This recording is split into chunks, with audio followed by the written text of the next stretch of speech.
పైగా చరిత్ర కలిగిన కాంగ్రెస్ ఈసారి గతంలో ఎన్నడూ లేనంత తక్కువ సీట్లలో పోటీ చేస్తోంది.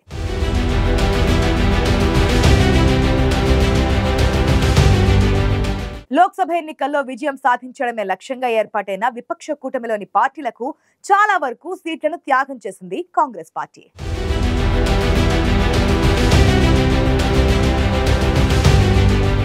కేంద్రంలో వరుసగా 2 పర్యాయాలు భారీ మెజారిటీతో విజయం సాధించిన బీజేపీ ముచ్చటగా మూడోసారి విజయం కోసం ఉవ్విళ్లూరుతోంది. మరోవైపు బీజేపీ విజయ పరంపరకు చెక్ పెట్టేందుకు కాంగ్రెస్ మిత్రపక్షాలతో కలిసి పోరాడుతోంది. అంతేకాదు ఈసారి ఎలాగైనా సరే బీజేపీని ఓడించాలనే పట్టుదలతో ఉన్న కాంగ్రెస్ అందుకోసం ఏకంగా సీట్ల త్యాగానికి సైతం సిద్ధపడింది. విపక్షాల ఇండియా కూటమిని ముందుండి నడిపిస్తున్న కాంగ్రెస్ మిత్రపక్షాలకు సీట్లను సైతం త్యాగం చేసింది.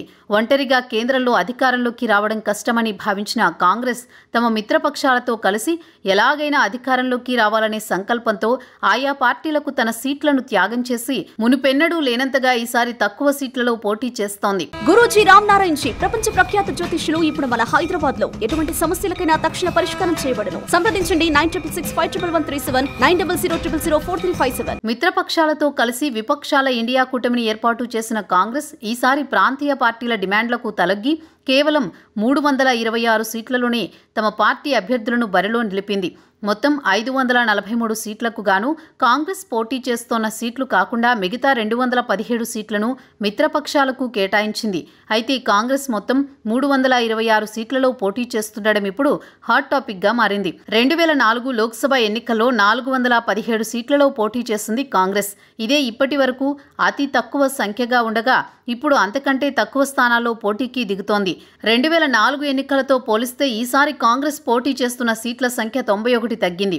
కాంగ్రెస్ చరిత్రలోనే ఈసారి అతి తక్కువ స్థానాల్లో పోటీ చేస్తోంది.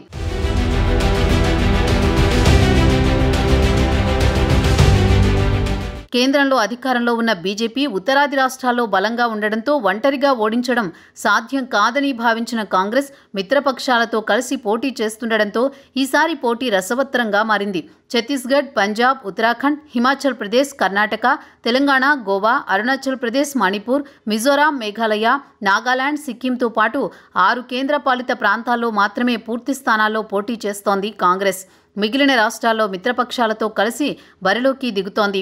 కాంగ్రెస్ పూర్తిస్థాయిలో పోటీ చేస్తోన్న రాష్ట్రాల్లో ఆ పార్టీ ఏ మేరకు విజయం సాధిస్తుందనేది కీలకంగా మారింది. ఎందుకంటే మిత్రపక్షాల మద్దతు లేకుండా ఒంటరిగా పోటీ చేస్తోన్న రాష్ట్రాల్లో సత్తా చాటితేనే కాంగ్రెస్ పార్టీపై ప్రజల్లో విశ్వసనీయత ఏ మేరకు ఉందనేది స్పష్టమవుతుంది.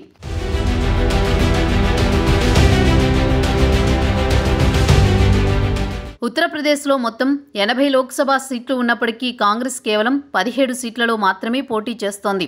కాంగ్రెస్ స్థానాలను మినహాయిస్తే సమాజ్వాదీ, మిగతా మిత్రపక్షాలు 63 సీట్లలో పోటీ చేస్తున్నాయి. ఇక మహారాష్ట్రలో మొత్తం 48 సీట్లకు గాను కాంగ్రెస్ 17 సీట్లలో బరిలోకి దిగుతుండగా దాని మిత్రపక్షాలైన శివసేన, యూబీటీ 21 సీట్లు, శరద్ పవార్ వర్గ ఎన్సీపీ 10 సీట్లలో పోటీ చేస్తున్నాయి.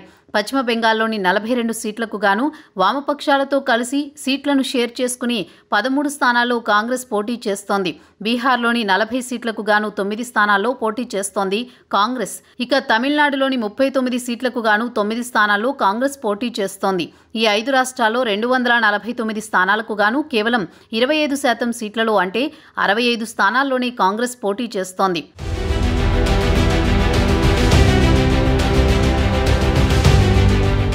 ఒడిశాలోని 21 సీట్లకు గాను 17 స్థానాలకు అభ్యర్థులను ప్రకటించింది కాంగ్రెస్.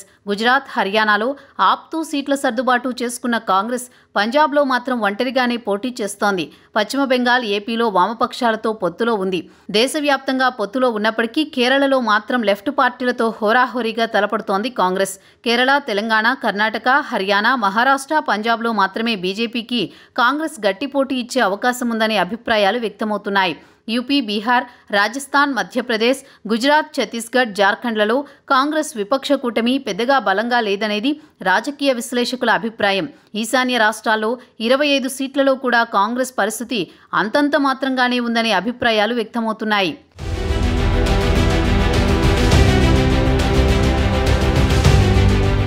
కొన్నేళ్ల క్రితం వరకు కాంగ్రెస్ పార్టీ ఇతర పార్టీలకు సీట్లు కేటాయించే పరిస్థితిలో ఉండేది. కానీ ఇప్పుడు పరిస్థితులు మారాయి.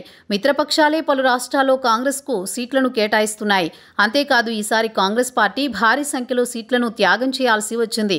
కాంగ్రెస్ పార్టీకి ఎన్నికల్లో అత్యంత కీలకం. అందుకే ఎలాగైనా సరే కేంద్రంలో అధికారంలోకి రావాలనే పట్టుదలతో మిత్రపక్షాలకు సైతం సీట్లను త్యాగం చేసింది. ఏదేమైనా బీజేపీకి చెక్ పెట్టి విపక్ష కూటమిని అధికారంలోకి తీసుకొచ్చేందుకు ఎంతగానో ప్రయత్నిస్తోంది. ఎంతో ఘన చరిత్ర గల కాంగ్రెస్ మిత్రపక్షాలతో కలిసి చేస్తున్న పోరులో బీజేపీ దాని మిత్రపక్షాలకు ఏ మేరకు చెక్ పెడుతుందనేది ఆసక్తికరంగా మారింది. ఏ లక్ష్యం కోసమైతే కాంగ్రెస్ తన సీట్లను త్యాగం చేసిందో ఆ టార్గెట్ను రీచ్ అవుతుందో లేదో అనేది చూడాలి.